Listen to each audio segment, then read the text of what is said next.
Welcome guys again. We are at the 2013 Subaru display. I'm here with Dominic. He is going to give us a great example of what's new in the 2014 Forester. So hi Dominic, it's nice to meet you. Nice to meet you. I'm glad Thank you can come over and talk with us. So can you give me a new idea so I can put in my brain what's so different about the new Forester? Well, actually, everything's different. To be honest, it's an all-new vehicle. It's completely redesigned for 2014. We kept the styling somewhat similar. I mean, a lot of our customers liked the look of the Forester. It's one of those vehicles when you approach it, you know exactly what it is. It's a kind of a small SUV, but it's tough. It's like all of our vehicles, standard symmetrical all-wheel drive, which means it's really capable off-road. Shocks a lot of the other manufacturers. 8.7 inches of ground clearance, which is actually more than, like, say, a Jeep Grand Cherokee. 2.2 or 4x4? It's a 2.5 liter boxer engine, 170. And what do you mean by 2.5? 2.5 liter. Yeah, it's the size. We also offer a 2-liter turbocharged engine, which is 250 horsepower, and we're actually really excited about the new turbo this year, which is the XT model.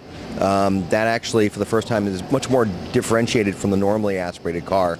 It's got... What is the difference between the turbo and the 4-cylinder? Does both of them get the same gas mileage? No, this actually, the normally aspirated 4-cylinder gets 32 miles per gallon. We've done a really good job with the turbo as well to improve its fuel economy. It actually gets the same fuel economy that the normally aspirated car used to get, previous generation. Gets to over 28 miles per gallon, but it's got 250 horsepower. It's very quick. It comes with bigger brakes, wheels and tires, different suspension. So and how much torque? It's about 250 pound-feet of torque as well, yes. Wow, that's incredible. So why don't you give me a tour? Sure. Well, you know, we start here at the very beginning. I mean, we redesigned the whole front of the car. It's kind of a styling design we use with these Hawkeye headlamps, which is very important for us. And if you notice, we've really raked the A-pillar. This is the A-pillar right here. It's very got a very sporty look to it because it's very deeply raked. We pulled it out and we added this little small window here. I'll walk over here. What this allows us to do is offer really great visibility. Our cars are known for their safety, and one of the main things we do is offer really good visibility. It's one of the keys to not getting in accidents, to see things around you.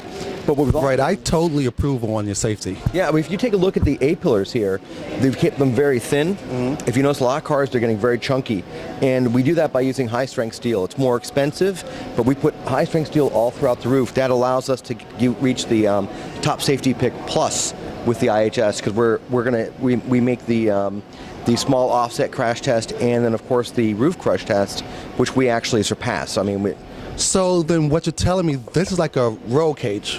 Essentially, yes. It's all the hoops through it. We use a 3-ring design. There's a ring here, here, and here, and basically it's all really high-strength steel to support the roof.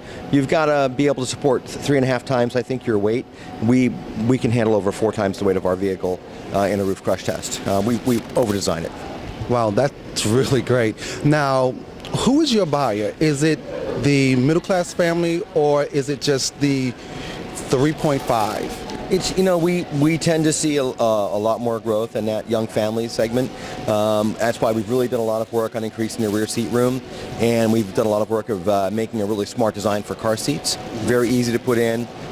We have covers that cover up where your latch system goes in when you're not using it. And we also see a lot of empty nesters coming down to these cars. They're getting out of large SUVs, gas guzzlers, and they want something. They still like that roominess and the height of an SUV, but they realize they don't really need to tow around a really big vehicle all the time, that they can accomplish all their goals with this. How many gallons? How big is the tank?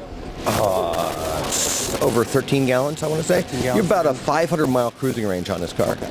It's very good fuel economy. We do that with our CVT transmission, which is a continuously variable transmission. It's really good. So you're telling me 500 miles on a 13? Almost, yeah. Almost. Yeah, so from New York City, I could probably make it here to Maryland. Oh, sure. Yeah. Okay. Getting close, at least. Yeah. You know, it depends. Obviously, depends on your speed and all that kind of good stuff. Right. But that's another key here, to try to make the car more dynamic, a little bit better in terms of fuel efficiency. We've redesigned. So what about technology? Technology? Well, I mean, you know, Subaru's been very good at we really kind of hide our technology, which is the great thing. I mean, there's a lot of technology in the all-wheel drive system, but we've actually added a lot more to the infotainment centers. We've got all new Navi systems, Bluetooth. We've got AHA Radio, which is it's a new service. And with our system, you can link up to your phone, and then once your phone links, you can run your phone, basically run all the music stations off of the navigation screen. So Pretty cool. So then you have that new talk text too? Oh yeah, you can do that as well. Yeah, we've had that for a while for the Bluetooth, but for the AHA, like it'll do engine search. I mean, do restaurant searches for you, do all those kinds of things through AHA. So. Wow. So let's take a look at the back. Yeah, sure. We did neat design here. We've lengthened. We've brought the end of the door all the way down. So basically, what it does is it keeps your pants clean when you get out of the car. So if you brush up against the sill here, you're not going to really get any dirt on there. So this is a little keeper down here that keeps it all clean. Oh, so it's like a gear guard. It extends down. Yeah, exactly. Can we get a close-up on that, guys? This is a gear guard, so just in case I get out of the vehicle, guys, and it's been snowing or a lot of dirt from, like, let's say traffic, and I touch here, it does not dirty my clothes. And we actually lowered the floor height to make it easier to get in and out. And if you notice, all of our doors really wide openings. The apertures are really large. We were able to do that once again by using a much stiffer structure, but it's easier to get in and out. This car is really simple to get in and out of. Same thing for the back door. We did the same thing. And you notice we took the transmission tunnel in the back and we've made that much lower. So you've got a lot more usable space in here, and the doors open almost completely out. So it's really easy to get in and out. Our ingress and egresses. So then what you're saying is that your back seat is basically for adults. Yeah. We've added actually an extra inch of rear legroom here, so really it's actually very roomy. And the same thing with when we come around in the back. This is a new feature we added this year too, which is an electric tailgate. Something you don't find in this level of car. It's usually found on more expensive SUVs, and we've added it for this. Also, really good design. If you notice, ours is really small. A lot of them take up a lot of room. And then, like I said, this is a real-world car, so really wide openings. We don't just go chasing the numbers. You can actually use this. If you look how wide these openings are. And cubic feet? Load forward. And I want to say it's up 12%. It's over 30 cubic feet, I think, in the back. So I can actually fit 3 large suitcases in. Oh, easily. But it's usable. It's all square. So we use a special rear suspension, double wishbone rear suspension, that gets rid of those giant strut towers. Yes. So the load floor is much more accessible. And price? Starting at just over, I think, $25,000. $25,000, guys. It looks like they are actually matched the CR-V and RAV4 that are actually starting at $28,000, and this is starting out at $25,000. That's great from my pocket. Yep. Thank you very much. Yeah. Sure, Appreciate you coming.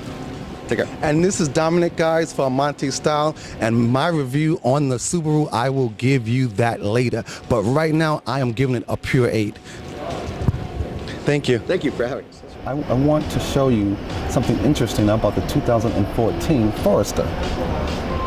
Most of the filters are on the bottom. Changing your oil in this vehicle will be really easy. Everything is accessible. As you can see, you have the water fluids, you have the coolant, you have your oil, and you have your brake check. So, once again, I just wanted to give you a quick tip on how these new vehicles for 2014 are becoming so easy to manage, because to change your oil on top of the car instead of on the bottom of the car is very great. So, hey now, somehow now, I just wanted to give you something really nice about the Subaru. Easy change, oil change. Do it yourself.